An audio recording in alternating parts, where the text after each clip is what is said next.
For today's video, magluto tayo ng simpleng ulam.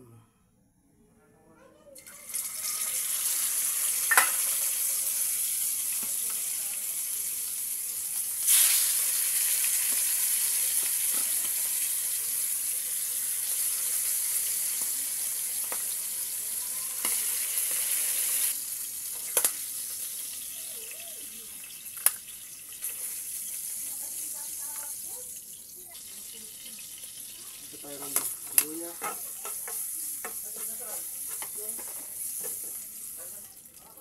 sibuyas,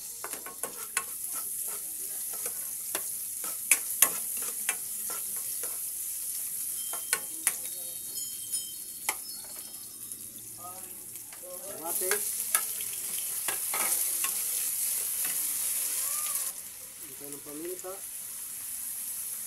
ito tayo ng tubig na mainit na po ating ginamit pang sabaw. Ilagay natin ito ating sitaw, siling haba,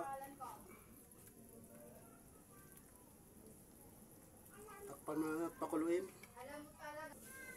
Ilagay tayo ng sinigang,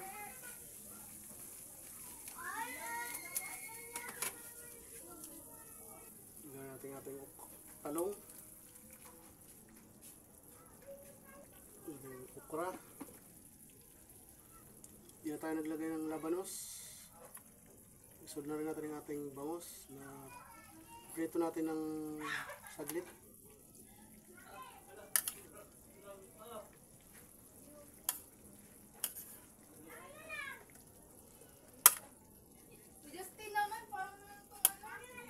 Ilagay tayo ng patis. Takpan natin at lutuin mga 10 minutes. After ng 10 minutes, ilagay natin ating kangkong.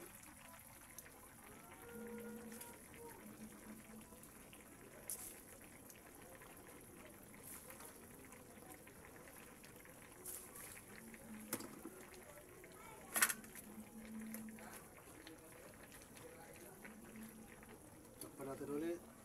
Lutuin pa para maluto yung gulay. Check natin. Patikman na rin natin kung okay na yung ating pwede pa tayo ng konting asin. Nakukulangan pa ako sa timpla.